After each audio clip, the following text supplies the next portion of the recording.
34వ అధ్యాయం 10వ అధ్యాయం 10వ వచనం 11వ వచనం. సింహపు పిల్లలు లేమి గలవై ఆకలిగొనును,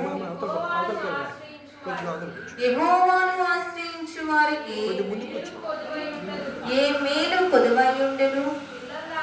పిల్లలారా,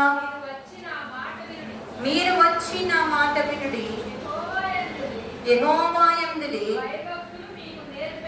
భయభక్తులు మీకు నేర్పెదను. ఎక్కడ వారు అక్కడ కళ్ళు మూసుకున్నట్లనే చిన్న ప్రార్థన చేసుకుందాం. స్తోత్రములయ్యా, మహాపరిశుద్ధుడు అయిన ప్రేమగల తండ్రి, కూడి వచ్చిన బిడ్డలతో నిలబడి నాతో మైక్ సర్దున్న ప్రతి ఒక్కరితో, లైవ్ లో చూస్తున్న ప్రతి ఒక్కరితో సూటిగా తేలిగా మీరే మాట్లాడమనుకోవచ్చు. యేసయ్య అతి పరిశుద్ధంగా ప్రార్థించి అడిగి వేడుకుంటున్న మా పరమ తండ్రి, ఆమేన్. మళ్ళీ ఒకసారి చదువుకుందామండి. సింహపు పిల్లలు లేమి గలవై ఆకలిగొనెను, యెహోవాను ఆశ్రయించు వారికి ఏ మేలు కొదువై ఉండెను. చాలు, అందరూ రాసుకునే వాళ్ళు రాసుకుని తల నా వైపు ఎత్తి చూడండి. ఈరోజు వాక్యం ఒక టైటిల్ ఏంటంటే, దేవుడు దగ్గరకు వస్తే మనకేమైనా ఉందా? దేవుడి దగ్గరకు వస్తే మనకేమన్నా ఉండిద్దా? మన దగ్గర ఆయన దగ్గరకు వస్తే మనకేమైనా జరిగిద్దా? జరిగింది అంటున్నారు. లాభం లేనిదే ఏ పని, చిన్న లేదు పెద్ద లేదు వృద్ధి లేదు, ఎవరు చేయరు. లాభం లేనిదే ఎక్కడికి వెళ్ళరు. డబ్బులు వస్తాయంటేనే పనికి వెళ్తారు. డబ్బులు ఇవ్వము, ఊరికే పని చేసి పెట్టండి ఎవరైనా చేస్తారా? వదులుతాంలే అంటారు. కానీ మనం ఏం చేస్తామంటే, లాభం ఎక్కడైతే ఉంటుందో, ఎక్కడైతే దొరుకుతుందో, మనకి మన అవసరాలు ఎక్కడైతే తీరుతాయో అక్కడికే మనం వెళ్తాం. అలానే దేవుడి దగ్గరికి వస్తే మనకేమన్నా ఉందా? 3 మాటలు చెప్పి త్వరగా ముగిస్తాను. టైం చూడు మాకు, చూడండి. 3 మాటలు చెప్పి త్వరగా ముగిస్తాను. మనం చదువుకున్న వచనంలో మళ్ళీ ఒకసారి చదువుతామా? సింహపు పిల్లలు లేమి గలవై ఆకలిగొనెను, యెహోవాను ఆశ్రయించు వారికి ఏ మేలు కొదువై ఉండదు. సింహపు పిల్లలు లేమి గలవై. లేమి అంటే ఏమీ లేనట్టు. ఎవరికి? సింహం అంటే అడవన్నింటిలో రాజు, అన్నిటికన్నా పెద్దవాడు. ఏ జంతువులైనా కానీ సింహం చూసి భయపడాల్సిందే. అలాంటి సింహపు రాజు పిల్లలకి ఆకలి కొంటాయి అంటున్నా. ఏంటంటే ఏమీ లేని పరిస్థితిలో ఉంటాయంట. ఎవరి పిల్లలండి? రాజుగారి పిల్లలే. ఏమీ లేకుండా లేని స్థితిలో ఉంటాయంట రాజుగారి పిల్లలు. మరి దేవుని ఆశ్రయించిన పిల్లలకి ఏ మేలు కొదువైందంట. మరి ఆ పిల్లలకి, సింహపు పిల్లలకి ఆకలితో ఏమీ లేని స్థితిలో ఉంటే, మరి దేవుని ఆశ్రయించిన పిల్లలకి ఏ మేలు కొదువై ఉండదంట. ఏ మేలు కొదువై ఉండదు. జరగడానికి ఉండదు అనడానికి లేదు, జరిగింది. కరువులో కూడా దేవుడు పోషించు. ఆ మాట చూడండి, కింద మాట, పిల్లలారా మీరు వచ్చి నా మాట వినుడి, యెహోవా యందు భయభక్తులు మీకు నేర్పెదను. ఒక్క మాట చూడండి, యెహోవాను ఆశ్రయించిన వారికి ఏ మేలు కొదువై ఉండదు అని ఉంది కదా. నిన్న ఒక క్వశ్చన్ అడుగుతున్నాను, మేలు ఎక్కడ దొరికింది? ప్రసంగంలోకి వెళ్ళిపోతుంది, త్వరగా చెప్పండి. మేలు ఎక్కడ దొరికింది? అబద్ధాలు చెప్పకూడదు అనమాట దేవుడి సంఖ్యలో, నిజం చెప్పాలి. నేను చెప్పనా మేలు ఎక్కడ దొరికిందో? సూపర్ మార్కెట్ లో దొరికింది, రిలయన్స్ లో దొరికింది, ఎక్కడ దొరికింది? ఇక్కడ పెద్ద షాప్ ఉంది, బట్టల షాప్, ఆడ దొరికింది. మీరు కేజీలకి వెళ్ళి టన్నులు ఇస్తున్నారు. మీరు అల్లం బలం తెచ్చుకున్నారు. కలంజలి ఇంకెక్కడ దొరికింది? గుంటూరు షాపింగ్ మాల్ దొరికింది. అసలు డీమార్ట్ అయితే అన్నీ దొరుకుతాయి, మేలు ఇంకా ఎక్కువగా ఉంటుందంట తెచ్చుకున్నాక. కొంతమంది అయితే కొండలు ఎక్కుతారు, ఆడాడో మేలు జరిగిందని. కొంతమంది అయితే పుట్ట దగ్గరికి వెళ్తారు, ఆడాడో మేలు దొరికిందని. కొంతమంది అయితే మేలు కోసం తిరగని గుళ్ళు ఉండవు, మేలు కోసం తిరగని ఊర్లు ఉండవు, మేలు కోసం తిరగని ప్రాంతాలు ఉండవు, మేలు కోసం తిరగని వ్యక్తుల దగ్గరికి వెళ్ళని ఉంటారు. ఆ వ్యక్తి మేలు చేస్తారని అక్కడికి వెళ్తారు. న్యూగ్రాఫిస్టులు చెప్తారు ఏమని? మీరు ఇంత పెద్ద పేరు ఉంది కదా, ఆ పేరులో ఈ అక్షరం తీసేది మీకు మేలు జరిగింది. ఆహా, అందరూ వెళ్ళిపోదాం అంటే అక్కడ.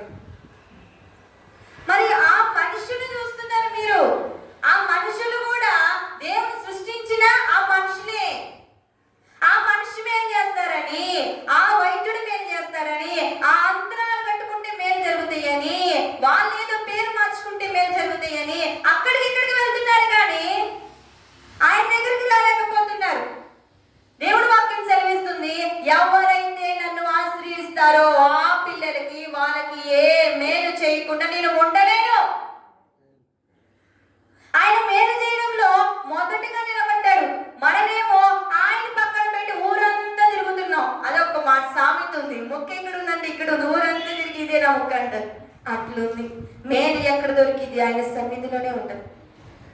సింహం పిల్లలైనా ఆకలికి గొనుకుంటాయేమో, అవి ఆకలి కోసం ఎదురు చూస్తాయేమో, కానీ దేవుని ఎప్పుడైతే నువ్వు ఆశ్రయిస్తావో నీ జీవితంలో నీ కుటుంబంలో ఏ మేలు చేయకుండా ఆయన ఉండలేదు. రీసెంట్గా ఒక పాట ఉంది, మేలు చేయక నీవు ఉండలేవయ్యా, ఆరాధించక నేను ఉండలేనయ్యా, మేలు చేయక నీవు ఉండలేవయ్యా, ఆరాధించక నేను ఉండలేనయ్యా, యేసయ్యా యేసయ్యా యేసయ్యా యేసయ్యా. ఆయనేమో మేలు చేయకుండా నేనేమో ఉండలేకపోతున్నా అంటున్నాడు. మనమేమో నీ సన్నిధి రాకుండా మేము ఉండగలము అంటున్నాం. మాకు మేలు కావాలంటే ఆయన దగ్గరే మేలు ఉంది, క్లుప్తముగా ఉంది. ఎంత కావాలంటే ధారాళంగా ఇచ్చేస్తున్నాడు జ్ఞానంతో పాటు మేలు కూడా. కానీ ఆ మేలు కోసం మనం ఊరంతా తిరుగుతుంది. ఆయనేమో నన్ను ఎప్పుడైతే నువ్వు ఆశ్రయిస్తావో నీ జీవితంలో మేలు చేయడం మొదలు పెడతాను. కింద మచ్చదు పిల్లలారా వినము, యెహోవా యందు ఎవరికి చెప్తున్నారు ఈ మాట? పిల్లలారా అంటే ఓన్లీ ఆ యవనస్తులు కాదండి. పిల్లలారంటే దేవుడు పుట్టించిన ప్రతి మనిషికి చెప్తున్నాడు. ఆయన తండ్రి అయితే ఆయన పిల్లలు మనం కాదా? పక్కింటి వాళ్ళు అవుతారా? అందరూ ఆయన మనుషులే. భూమి మీద పుట్టిన ప్రతి మనుషుడు దేవుడు పిల్లలే అనుకుంటారు, భ్రమపడతారు. మీ వాళ్ళు మా దేవుడు మా దేవుడు అదండి. భూమి మీద పుట్టిన ప్రతి మనుషుడు ఆయన పిల్లలే. ఆయన పిల్లలు చెప్తున్నారు ఏమని? మీరు వచ్చి నా మాట వినుడి, నేను మీకు భయభక్తులు నేర్పిస్తాను. వస్తున్నాం, దేవుడి సన్నిధికి వస్తున్నాం కరెక్టే, దేవుడి సన్నిధి ఎదుగుతున్నాం కరెక్టే, ఆయన మాట వింటున్నాం కరెక్టే, కానీ మనమేం నేర్చుకోవట్లా? భయభక్తులు నేర్చుకోవట్లా. దేవుడి సన్నిధికి వస్తున్నాం, ఆయన మాట వింటున్నాం, కానీ ఆయన సన్నిధిలో భయభక్తులు కలిగి ఉండలేకపోతున్నాం. ఒకరికంట భయం ఉంటుంది, అమ్మో నా దేవుడు నన్ను చూస్తున్నాడు, అబ్బో నేను ఏడికెళ్ళా నన్ను గమనిస్తున్నాడు, నేనేం పాపం చేసినా అని చూస్తున్నాడు. నేను ఒక ప్రశ్న అడుగుతాను, ప్రార్థన చేసేటప్పుడు మనం చేసిన ప్రార్థన ఆయన చూసినప్పుడు మనం చేసే పాపం ఆయన చూడ్డా?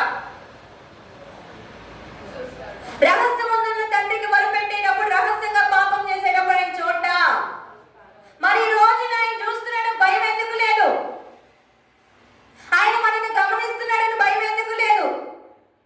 ఆయన మనం చుట్టూ ఆవరించాడు. కూర్చునుడా, నుంచునుడా, నడుచుట, పొనుకో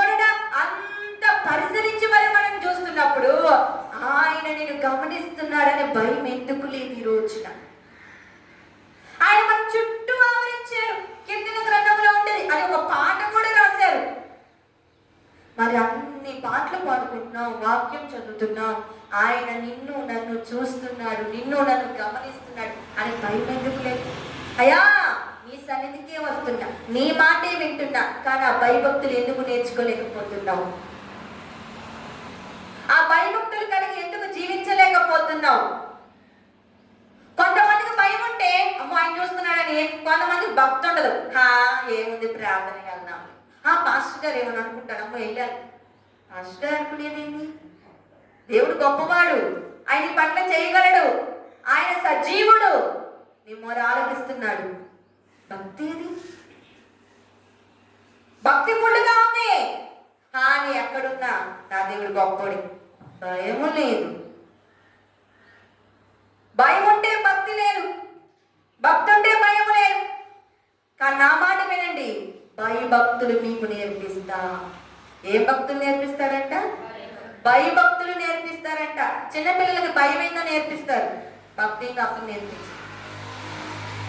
అటు వెళ్ళకూడదు, వాళ్ళు మంచోళ్ళు కాదురా, అటు మనం వెళ్తే మనం ఏదో చేస్తారా, అటు దూరం రా, ఇటు వెళ్ళకూడదురా, ఇటు మార్గం వెళ్ళండి అని చూపుతూ ఉంటారు పిల్లలకి. కానీ భక్తి నేర్పించరు, విశ్వాసము నేర్పించరు. ప్రార్థన చేయి, నువ్వు ఏది అడుగుతే అది ఇస్తారండి. మా అమ్మ నాకు ఒకటే నేర్పించింది, మీరు ప్రార్థన చేయండి, దేవుడు ఏది కావాలని తెలుస్తారు, మీరు నమ్మని మాత్రం అడగమాకండి. బర్త్డే డ్రెస్ వచ్చినా మీ మమ్మల్ని అస్సలు అడగను. ప్రార్థన చేస్తా, రేపొద్దునే నా డ్రెస్ తేవాలి, నువ్వు ఎట్లా వాళ్ళు ప్రేరేపిస్తావు నాకు తెలియదు. వాళ్ళు ప్రేరేపిస్తారు, వాళ్ళు అసలు డ్రెస్ కదన్నీ తీసుకుంటారు. మనం ఏం నేర్పాలి పిల్లలకి? ఏం నేర్పాలి? ఆయన మనకు నేర్పొందితే మనం ఏం నేర్పాలి పిల్లలకి? దేవుడు ఎందుకు భయభక్తులు నేర్పాలి. ఆయన సన్నిధికి మనం రాము, మన బిడ్డలకి నేర్పం. ఇంకెక్కడ మన కుటుంబం ఆశీర్వదించబడేది, మన కుటుంబం ఎక్కడ దీవించబడేది?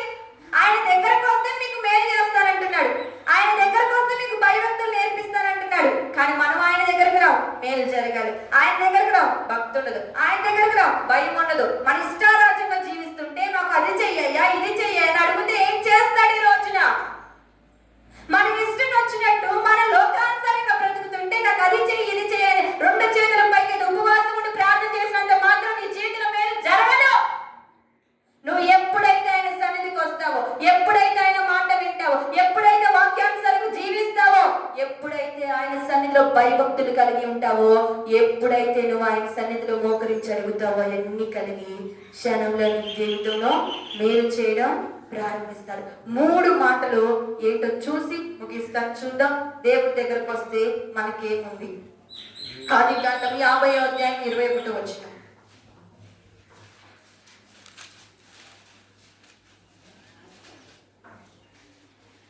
కాబట్టి భయపడుకుడి, నేను మిమ్మును మీ పిల్లలను పోషించేదనని చెప్పి వారిని ఆదరించి వారితో ప్రీతిగా మాట్లాడారు. ఎవరితో మాట్లాడారు? ఎవరితో మాట్లాడారంటే, భయపడుకుడి, నేను మిమ్మును మీ పిల్లలను పోషిస్తానని చెప్పారు. ఎవరు చెప్పారు? ఎవరికి చెప్పారు? తన అన్నదమ్ములు అందరికి చెప్తున్నారు, మీ పిల్లల్ని మిమ్మల్ని పోషిస్తా, మీరు భయపడమాకండి. ఎందుకు భయపడవలసిన అవసరం వచ్చింది? ఎందుకు వచ్చింది వాళ్ళకి? అసలు వాళ్ళు భయపడాల్సిన అవసరం ఎందుకు వచ్చింది? అన్నదమ్ములకి ఎందుకు వచ్చిందంటే, వాళ్ళు ఏం చేశారు? తప్పు చేశారు. తప్పు చేసిన ప్రతి మనిషి భయపడతానే బ్రతుకుతారు. ఎక్కడ బయటపడిందో తప్పు, ఎక్కడ నా పాపం బయటపడితే నన్నేమంటారో అనే భయంతో బ్రతుకుతారు. అదే సిచ్యువేషన్ అన్నదమ్ములు అందరూ ఉన్నారు. ఎక్కడ ఇబ్బంది పెడతాడు, ఎక్కడ అవమానపరుస్తాడు, ఎక్కడ మేము అప్పుడెప్పుడో చేసింది అవన్నీ గుర్తు పెట్టుకొని మమ్మల్ని హతమారుస్తాడు. భయంతో బ్రతుకుతున్నప్పుడు తన అన్న అంటున్నాడు, యోసేపు అంటున్నాడు, మీరు భయపడమాకండి, నేను అసలు అన్నీ ఎప్పుడు మర్చిపోయి నేను మిమ్మల్ని ఏమీ చేయను, అదిగాక మిమ్మును మీ పిల్లల్ని నేనే పోషిస్తా. ఎంత చక్కని మాట చెప్పారండి. ఇప్పుడు ఉన్నారా? అన్నదమ్ములు ఏదన్నా గొడవ అవుతే సంవత్సరాలైనా మాట్లాడుకోరు. ఎదురు పడినా కానీ మొహం తిప్పుకునే రోజుల్లో ఉన్నాం. కానీ ఆయన చూడండి, తెలియని ప్రాంతాన్ని కమ్మివేసినా కానీ, తెలియని దేశాన్ని కమ్మివేసినా కానీ, తెలియని భాష రాని ప్రాంతాన్ని కమ్మివేసినా కానీ అవన్నిటిని మర్చిపోయి తన అన్నదమ్ములందరినీ నేను పోషిస్తా, మిమ్మల్ని పోషిస్తా, మీ బిడ్డను పోషిస్తా, రండి నా దగ్గరికి, మీరు భయపడి మాకు నేను మిమ్మల్ని ఏం చేయాలి. దేవుడు చెప్తున్నాడు ఈరోజు మనందరికీ, మిమ్మల్ని మీ పిల్లల్ని నేను పోషిస్తా, మీరు నా దగ్గరికి రండి, నాలో ఎదగండి, నాతో జీవించండి. అంతేకాని మీరు నన్ను విడిచి ఈ లోకంలో ఏమి తిరిగినా ఏమి సాధించుకోలేదు. మనం దేవుని విడిచి ఎక్కడికైనా వెళ్ళినా మనం ఏమి సాధించుకోలేము. కొంతమంది చూడండి, నాకు జ్ఞానం ఉంది, అబ్బా నా అంతలోడు లేరు, నేను జాబ్ కొట్టానంటే నాకు రావాల్సింది నా జ్ఞానం. ఏంటి, పిహెచ్డీ చేసినంత మాత్రం నీకు జాబ్ వచ్చేస్తుందా? ఇంజనీరింగ్ చేసినంత మాత్రం నీకు జాబ్ వచ్చేస్తుందా? డిగ్రీ చదివినంత మాత్రం నీకు జాబ్ వచ్చేస్తుందా? నీ జ్ఞానాన్ని బట్టి నువ్వు ఏదైనా చేయొచ్చని అనుకుంటున్నావేమో, నువ్వేమీ చేయలేవు. మనం కూడా దేవుని విడిచి ఏదైనా సాధించగలమో అని అనుకుంటున్నామేమో, మనం ఏమీ సాధించలేము. నువ్వు ఎప్పుడైతే దేవుడి సన్నిధిలో ఆయన ఆశ్రయిస్తావో, ఆయన దగ్గరకు వస్తావో, అప్పుడే దేవుడు నిన్ను నీ బిడ్డలు పోషిస్తానంటున్నాడు. మనం అనుకుంటాం మేము చేసే ఈ పనికి ఎంత ఎనగేయాలి, ఎన్ని సంవత్సరాలు ఎనగేయాలి, ఇప్పుడే ఉంది, పిల్ల చూస్తే ఇంతే ఉండేదంట, పెళ్లికి ఎంత కట్నం దాచిపెట్టాలని ఎదురు చూస్తారంట తల్లిదండ్రులు. చూస్తే 12 సంవత్సరాలు కూడా లేదు, కానీ ఎప్పుడో జరిగిపోయే ముచ్చట్ల కోసం ఇప్పుడే దాచిపెడతారు. దాచిపెట్టాల్సిన అవసరంలా నిన్ను నీ బిడ్డలు దేవుడు పోషిస్తారంట. ఎప్పుడు పోషిస్తాడు? ఆయన దగ్గరికి వస్తే, ఆయన నమ్ముకుంటే, ఆయన హృదయపూర్వకంగా అంగీకరిస్తే దేవుడు ఒక వ్యక్తిని పోషించాడు. ఎవరిని? ఏలియాని దేవుడు పోషించాడా, కాకి పోషించిందా? చెప్పాలి. దేవుడు పోషించాడా, కాకి పోషించిందా? దేవుడు ఎందుకు పోషించాడు? కాకి అక్కడ కనపడుతుంది, దేవుడే పోషించాడు. అంత కరెక్ట్ గా చెప్తున్నారని చూసొచ్చారు వెళ్ళి అందరూ. దేవుడే ఏలియాని కాకి ద్వారా పంపించాడు. కాకి స్వభావం ఎలాంటిది? మన దగ్గర నుంచి లాక్కొని తీసుకొని తినే స్వభావం కలిగిన కాకి రాజుగారు భోజనమైన, రుచికరమైన భోజనం తెచ్చి ప్రతిరోజు ఫ్రెష్ ఫుడ్ పెట్టేది సేవకుడు. ఎవరైతే నేను నీకు సహాయం చేయలేను, ఎవరైతే నువ్వు ఇంతే ఉంటావు, ఈ దీనస్థితిలోనే బ్రతుకుతావు, నీ కుటుంబం ఎప్పుడు అప్పుడుతోనే ఉంటది, నీ కుటుంబం ఎప్పుడు అనారోగ్యంతోనే ఉంటది, నీ కుటుంబం ఎప్పుడు ఎవరైనా చేయి చాపడమే, ఎవరైతే అంటారో ఆ శత్రువుల చేత కూడా దేవుడు నిన్ను పోషించగలడు. ఆ కాకి లాంటి స్వభావం, అలాంటి స్వభావం కలిగిన కాకి ద్వారా కూడా ఏలియాని పోషించినప్పుడు నిన్ను నీ బిడ్డను పోషించలేడా? నిన్ను నీ బిడ్డను పోషించలేడా? పోషించలేడు అని దిగులు చెందుతున్నావు, పోషించలేడు అని బాధపడుతున్నావు. ఏంటి నా పరిస్థితి అని దిగులు చెందుతున్నావు. ఏంటి నా పరిస్థితి? నా బిడ్డను నేను ఎలా చూసుకోవాలి, నా బిడ్డను నేను ఎలా చదివించుకోవాలి, నా బిడ్డను ఎలా ఉన్నతంగా నిలబెట్టగలగాలి, నా బిడ్డలు ఎలా జాబ్ తెచ్చుకోగలుగుతారు, జాబ్ తెచ్చుకోవాలంటే వాళ్ళకి కట్టాలి, ఆ ధనం ఎలా వచ్చింది? తెచ్చుకుంటున్నాం, తర్వాత రోజు ఏంటి మా పరిస్థితి అని ఆలోచిస్తున్నా. నీతో నా దేవుడు మాట్లాడుతున్నాడు, నిన్ను నీ బిడ్డలు నేను పోషిస్తాను కదా, నేను ఆదరిస్తాను కదా, నేను కాపాడుతాను కదా, నువ్వు ఎందుకు ఇంకా దిగులు చెందుతున్నావు? ఇంకా ఎందుకు కృంగిపోతున్నావు? ఇంకా ఎందుకు భయపడుతున్నావు? రేపటి రోజున ఏమైందో, రేపటి రోజున ఎలా ఉండిందో, ఏ కరువు రాబోతుందో, ఏ రోజు ఆ రోజు అయిపోతుంది, రేపటి రోజున పరిస్థితి ఏంటి, ఎవరి దగ్గర చేయి చెప్తాం, ఎక్కడికి వెళ్తాం అని ఈరోజు దిగులు చెందుతుంటే, నువ్వు ఆయన దగ్గరికి ఎప్పుడైతే వస్తావో అప్పుడు నిన్ను నీ బిడ్డను దేవుడు పోషిస్తాడు. ఏలియాను పోషించిన దేవుడు నిన్ను పోషించలేడా? యోసేపును పోషించిన దేవుడు నేను పోషించలేడా? యోసేపును సహాయం చేయడం వల్లేగా తన అన్నదమ్ములందరూ పోషించగలిగాడు. ఈరోజు నేనే అంతంత మాత్రం ఉంటే నేను ఎవరికి సహాయం చేయగలడు అని అనుకుంటే అనేక మందికి సహాయం చేసి కృప దేవునికి ఇవ్వబోతున్నాడు. అట్టి కృప నీకు రావాలంటే నువ్వు రా ఆయన దగ్గరికి. రాలేదయ్యా, బాలేదయ్యా, ఎక్కడున్నావు అక్కడ ప్రార్థించి దేవుడి సన్నిధికి వస్తే మనం పోషించబడతాం, బిడ్డలు పోషించబడతారు. రెండో మాట చూడండి, కీర్తన గ్రంథం 115వ అధ్యాయం 14వ వచనం.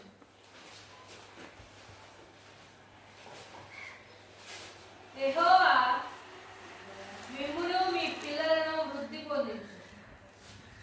భూమి ఆకాశములను సృజించిన యెహోవా చేత మీరు ఆశీర్వదింపబడ్డవారు. యెహోవా మిమ్మును మీ పిల్లలను వృద్ధి పొందించును.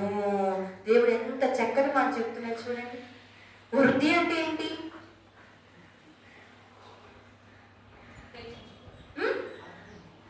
అభివృద్ధి. హెచ్చిస్తాడు.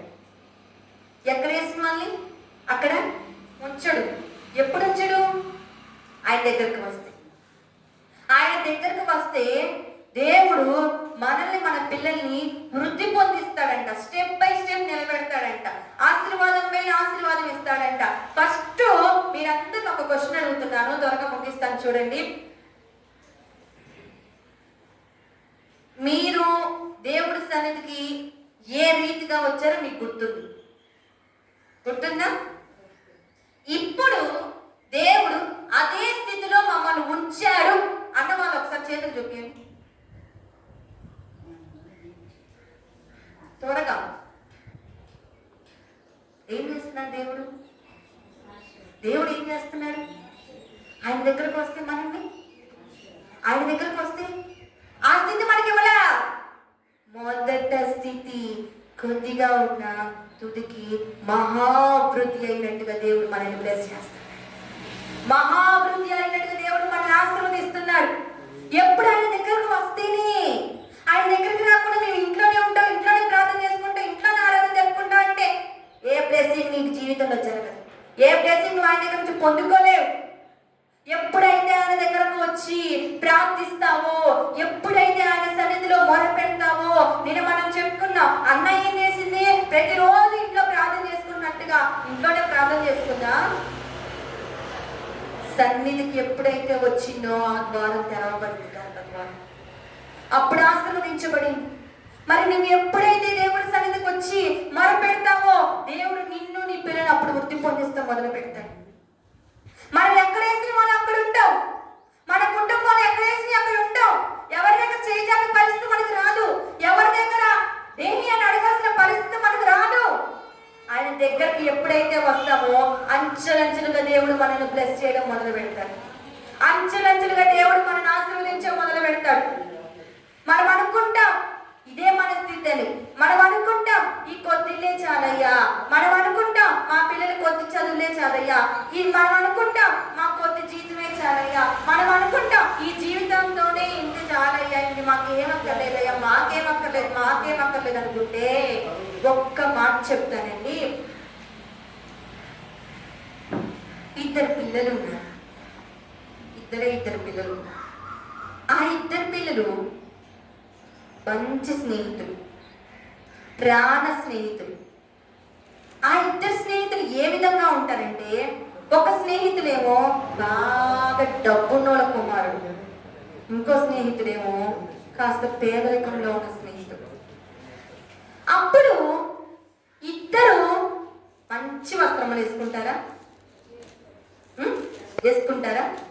ఎవరు స్తోమత కలిగినట్టు వాళ్ళు వేసుకుంటారు. కానీ అనుకోకుండా ఏ విధంగా ప్రాణ స్నేహితులు అయ్యారో కానీ ఇద్దరు పుట్టినరోజు కూడా అదే రోజే, ఒకటే రోజే. ఈయనేమో మంచి వస్త్రములు వేసుకొని వస్తున్నారు. తన పేదరికంలో ఉన్న కుమారుడు తన తల్లితో చెప్తున్నాడు, అమ్మా మీ ఇద్దరు మంచి స్నేహితులం, ప్రాణ స్నేహితులం, అనుకోకుండా మా పుట్టినరోజులు కూడా ఒకే రోజు అయింది అమ్మా. నేను ప్రతిరోజు వేసుకుని ఆ మాసం చొక్కానే వేసుకోవాలా? ఆ చినిగిపోయిన చొక్కానే వేసుకోవాలా ఈ పుట్టినరోజు అప్పుడు కూడా? నా ఫ్రెండ్ ఏమో బాగా డబ్బు ఉందని మంచి కోట్లు వేసుకొని వస్తాడమ్మా, నేనేమో రోజు వేసుకునేదే వేసుకోవాలా? సరే వేసుకుంటానమ్మా, కొంచెం మంచిగా ఉతుకమ్మా బాగా, ఈరోజు నా పుట్టినరోజు కదమ్మా అని కుమారుడు చెప్తున్నాడు. తల్లి ఎంతో బాధపడుతుంది, ఎంతో వేడుకగా ఉంది. నేను ఎలా ఉన్నా పర్లా, చినిగిపోయిన బట్టలు వస్త్రములు వేసుకున్నా పర్లా, నా కుమారుడు నలుగురిలో తిరుగుతాడు కాబట్టి గొప్పగా ఉండాలని చెప్పేసి ఎప్పుడెప్పుడో దాచిపెట్టుకుందంట. ఎందుకు దాచిపెట్టుకుందంటే బియ్యం అయిపోవచ్చుని ఆ బియ్యం కొనుక్కుందాం దాచిపెట్టుకున్న డబ్బులు. తన కుమారుడు ఆ మాట చెప్పినగానే ఆ బియ్యం పోతే పోయి నాకు ముందు నా కుమారుడు ముఖ్యమని ఆ ధనం తీసుకొని మంచి షాప్కి వెళ్ళి తన కుమారుడు కోసం తన ఫ్రెండ్ ఏ కోట్లయితే వేసుకుంటాడో అంతకన్నా మంచి కోట్ తీసుకొని వచ్చి తన కుమారుడి దగ్గరికి. మా ఎక్కడి అమ్మా తన కుమారుడు అంటే, ఏరా నువ్వు నా పిల్లవాడి, నేను కన్న కుమారుడు, నేను ఎలా ఉన్నా పర్లా నా బిడ్డలు ఉన్నతంగా ఉండాలి సమాజంలో, నేను తిన్నా తినకపోయినా పర్లా నా బిడ్డలు గొప్పగా ఉండాలి నలుగురిలో. ఆ మాట చెప్పి ఆ ఒక్క వస్త్రం ఇచ్చి చాక్లెట్ ప్యాకెట్ ఇచ్చి తన కుమారుని స్కూల్కి పంపించి అందరూ ఆశ్చర్యపోతున్నారు. తన ఫ్రెండ్సే కాదండి, క్లాస్ టీచర్ కూడా ఆశ్చర్యపోతున్నారు. ఎప్పుడు మాజీ చొక్కా వేసుకున్న బాలుడు ఈ రోజు ఏంటి పుట్టినరోజు అనగా చాలా స్పెషల్ గా కనపడుతున్నాడు. ఎందుకు కనపడుతున్నాడు? కనపడాల్సిన అవసరం ఏమొచ్చింది? నా బిడ్డ అలా ఉండకూడదని తల్లి వేద, తల్లి పట్టుదల. అలానే తిని ఎప్పుడు వచ్చాడు? తన స్నేహితుడు కూడా బాగా రిచ్ గా ఉన్న స్నేహితుడు కూడా వచ్చాడు క్లాస్ రూమ్ లోకి. వచ్చినప్పుడు అందరూ రిచ్ గా ఉన్న స్నేహితుడు తన వస్త్రములను చూసి, ఆ రోజు వేసుకునే కదరా నువ్వు, ఏముందిరా అసలు వీడు చూడరా, అబ్బా ఏమున్నాడు రా కోటు, వీడు ఆ హెయిర్ స్టైల్, ఆహా. ఎక్కడొచ్చింది ఘనత?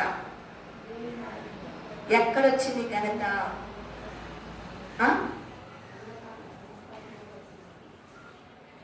తల్లి నా బిడ్డ అలా ఉండకూడదు, ఏ రోజు ఆ రోజులా నా బిడ్డ ఉండకూడదు, స్పెషల్ గా కనపడాలని దాచుకున్న ధనమును కూడా తీసుకొచ్చి తన బిడ్డ కోసం ఇచ్చి, మన తండ్రి అంటున్నాడు నా బిడ్డలు ఇలా ఉండకూడదు, నా బిడ్డలు ఎప్పుడు ఎక్కడేసిన వాళ్ళు అలా ఉండకూడదు, నా బిడ్డలు ఎవరి దగ్గర చేయి చాపకూడదు, నా బిడ్డలు ఇలా ఉండకూడదు, ఇలా ఉండాలి, నా బిడ్డలు ఎప్పుడు ఇలా ఉండాలి కానీ ఇలా ఉండకూడదు, ఉన్నతంగా ఉండాలి, ఆశీర్వదించబడాలి, మేలు తృప్తిపరచబడాలి, ఎప్పుడు ఇలా ఉండగాలి, ఇలా ఉండాలి నా బిడ్డలు ఉన్నతంగానే అని ఎప్పుడు ఆశపడుతున్నాడు. తల్లి ఆశపడింది నా కుమారుడు ఎప్పుడు కాచి చక్క వేసుకోకూడదు, ఉన్నతంగా ఉండాలి, బాగుండాలి. తండ్రి ఆశపడుతున్నాడు ఈరోజు మనందరి కోసం, ఆయన పిల్లలమైన మన కోసం ఆశపడుతున్నాడు. నా బిడ్డలు వృద్ధి పొందాలి, కుటుంబాలు ఆశీర్వదించబడాలి, మేలు తృప్తిపరచబడాలి, ఉన్నతంగా ఉండాలి. బా ఆయన నమ్ముకున్న బిడ్డలు, ఆహా బలా మంచి దాసుడా అంత మంచి ఉన్నతంగా ఉండాలని ఆశపడుతున్నాడు ఆయన. ఆ వృద్ధి పొందిస్తాడు. ఎప్పుడు వృద్ధి పొందిస్తాడు? ఎప్పుడు అలా ఆశీర్వదిస్తాడు? ఆయన సన్నిధికి కుమారుడు తనలోనే తను బాధపడుతూ తనలోనే తను ఏడ్చుకుంటా ఉంటే ఆ మంచి వస్త్రం దొరికేదా? ఎప్పుడైతే తన తల్లి దగ్గరకు వచ్చి విప్పి చెప్పాడో, వినండి, విప్పి ఎప్పుడైతే చెప్పాడో తన బాధ, తల్లి ఆ బాధ ఆలకించి తన మొర విని మంచి వస్త్రం ఇచ్చింది. నీవు కూడా నీకున్న పరిస్థితిని బట్టి, నీ ఇంట్లో ఉన్న సమస్యలు బట్టి ఆయన దగ్గరకు వచ్చి విప్పి, ఏ విధంగా హృదయపూర్వకంగా, ఒకటి కాదు రెండు కాదు. ఇప్పుడు తల్లిదండ్రులు ఫోన్ చేశారనుకో ఏం చేస్తారండి? అది బాగాలేదమ్మా, ఒకటి కాదు 100 సమస్యలన్నీ చెప్తా ఉంటారు. తల్లి కాదు, పరమ తండ్రి ఇంకా ఎక్కువగా అందరికన్నా గొప్పవాడుగా ఆయన దగ్గర రెండు మీరు ఒక్కొక్కసారి చూస్తూ ఉంటారు. ఇలా ఉంటాడా, ఇలా ఉంటారా? చెప్పండి, పాయింట్కి వచ్చారు. ఇలా ఎందుకుంటారు? ఎందుకుంటారు? ఎప్పుడు నా బిడ్డలు నా దగ్గరికి రావాలి, నా దగ్గరకు వస్తే వాళ్ళని ఇలా పట్టుకొని ఆశీర్వదించాలని. మరి ఇప్పుడు కూడా చెప్తున్నాడు, రా, ఆయన దగ్గరకు వస్తే ఏముంది? పోషించబడతాం. ఆయన దగ్గరకు వస్తే ఆదరించబడతాం. ఆయన దగ్గరకు వస్తే తృప్తిపరచబడతాం. ఆయన దగ్గరకు వస్తే అన్నీ ఉన్నాయి. కానీ మనం ఆయన దగ్గరికి రాలేకపోతున్నాం. ఆయన దగ్గరికి రాలేకపోతున్నాం. ఆయన దగ్గరికి వస్తే మనల్ని, మన పిల్లల్ని వృద్ధి పొందిస్తారంట. ఒక్క మాట చూడండి, ముగిస్తాను. యెషయా గ్రంథము 49వ అధ్యాయం 25వ వచనం. యెహోవా ఇలాగు సెలవిచ్చున్నాడు.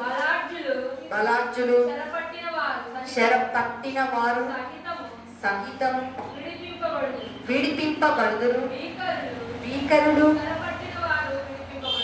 చెరపట్టిన వారు విడిపింపబడుదురు. మీతో యుద్ధము చేయవారు నేనే యుద్ధము చేసేదను. ఎవరంట? ఎవరు రక్షిస్తారంట? ఈ పిల్లలని నేనే రక్షిస్తాను. ఎప్పుడు? ఆయన దగ్గరకు వచ్చినప్పుడు. మీరు ఆ మాటల్లో చూసినట్లయితే చెరలో ఉన్న వారిని, చెర అనగా చెరసాల, చెర అనగా చెరసాల, చెరసాల అనగా మనమందరం ఖైదీలేం కాదు, జైల్లో మనమేం లేదు. చెర అనగా, చెరసాల అనగా సమస్య. ఆ సమస్య అనగా అప్పులనే సమస్య, అనారోగ్యం అనే సమస్య, కుటుంబం ఆర్థికంగా సమస్య, పిల్లలు లేదని ఒక సమస్య, కుటుంబం దీవించబడట్లేదని ఒక సమస్య, పిల్లలు చదువుకున్నారే కానీ జాబులు రావట్లేదని ఒక సమస్య, పిల్లల్ని చదివించలేకపోతున్నామని ఒక సమస్య, పిల్లల్ని పోషించలేకపోతున్నామని ఒక సమస్య, ఎంత కష్టపడినా ఆ కష్టార్జితం మేము అనిపించట్లేదని ఒక సమస్య. ప్రతి మనిషికి ఒక్కొక్క సమస్యలో ఉన్నారు. సమస్యలు చెరలో ఉన్నారు. ఆ చెరలో నుంచి నువ్వు విడుదల పొందాలంటే ఆయన దగ్గరికి రావాలి. ఆయన దగ్గరకు నువ్వు ఎప్పుడైతే వస్తావో ఆ చెరలో నుంచి దేవుడు విడిపిస్తానంటున్నాడు. బంధించబడిన కట్టల నుంచి దేవుడు విడిపిస్తానంటున్నాడు. విడిపించి విడిపించి నిన్ను, నీ పిల్లల్ని నేను రక్షిస్తా. ఎవరైతే నీ పట్ల యుద్ధము చేయబోతున్నారో వారితో నేను యుద్ధము చేస్తా. యుద్ధం ఎవరిది?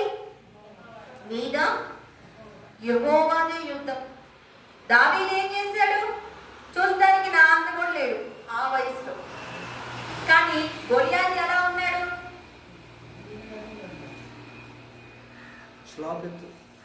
ఖచ్చితంగా ఉంటాడు. దావీదు తన ఎత్తేలాగా చేశాడు.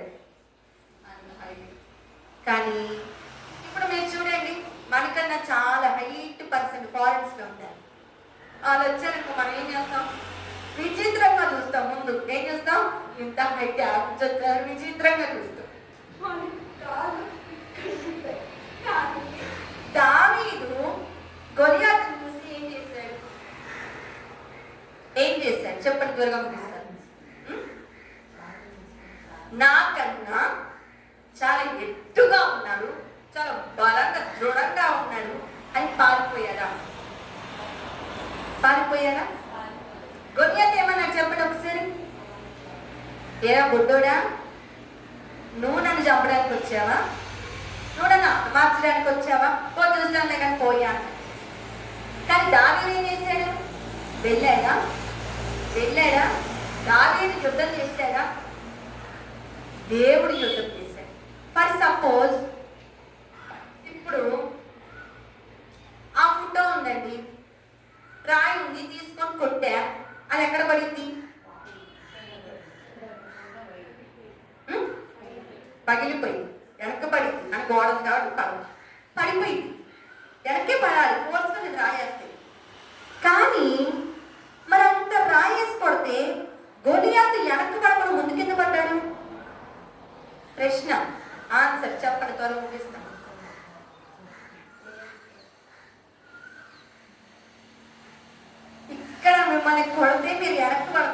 పడరు. కాళ్ళ మీద పడ్డాడు దావీదు, కాళ్ళ మీద. గొల్లియాతు ఎందుకు పడ్డాడు? రాయేసి కొట్టింది దావీదు కాదు. వెనక నుండి దేవుడు కొడితే దావీదు కాళ్ళ మీద పడ్డాడు. యుద్ధం ఎవరు చేశారు? దేవుడే యుద్ధము చేశాడు. ఈ రోజు నీతో యుద్ధము చేయి వారితో, నీ మీద అనేక ప్రయోగాలు చేయి వారితో, నేను ఇబ్బంది పెట్టు వారితో నేనే యుద్ధము చేస్తాను. మెలకుండు వాళ్ళతో నీకు బాధనేంటి? వాళ్ళతో నీకు సమస్య ఏంటి? వాళ్ళతో నువ్వు బాధ పెడతావు ఏంటి? వాళ్ళు ఎవరో అన్నారని నువ్వు రోజంతా ఏడవడం ఏంటి? ఇది చాలా చీప్. అస్సలు వాళ్ళు అంటమేంది? వాళ్ళని అనేలాగా దేవుడు చేస్తాడు. యుద్ధం ఎవరిది? దేవుడిది. పిల్లలు రక్షించేవాడు ఎవరు? ఎప్పుడు ఆయన దగ్గరకు వస్తాయి. నువ్వు ఎప్పుడైతే ఆయన సన్నిధికి వస్తావో చూడండి, ఆశ్రయించిన వారికి ఏ మేలు ఉండదు. కానీ రాజుగారు, సింహం అంటే రాజు అడవిలో పెద్ద మృగరాజు, దాని పిల్లలే ఆకలి కోసం ఎదురు చూస్తాయి. కానీ నువ్వు ఎప్పుడైతే దేవుడు ఆశ్రయిస్తావో నీ జీవితంలో మేలు చేకూరుతావు. కొదువే ఉండదు, కొరతే ఉండదు, అంత తృప్తి ఉండదు. పోషించబడతాం, వృద్ధి పొందించబడతాం, మనం రక్షించబడతాం. ఈ మూడు నీ జీవితంలో జరగాలి అంటే కొరత లేకుండా, కొదువు లేకుండా నీ కుటుంబం ఉండాలంటే ఆయన దగ్గరకు రా. వీటి చేత దేవుడు నిన్ను తృప్తిపరుస్తాడు, ఆశీర్వదిస్తాడు. ఇంకొద్ది మాట దేవుడు దీనికి ఆశీర్వదించును కాక. ఆమేన్.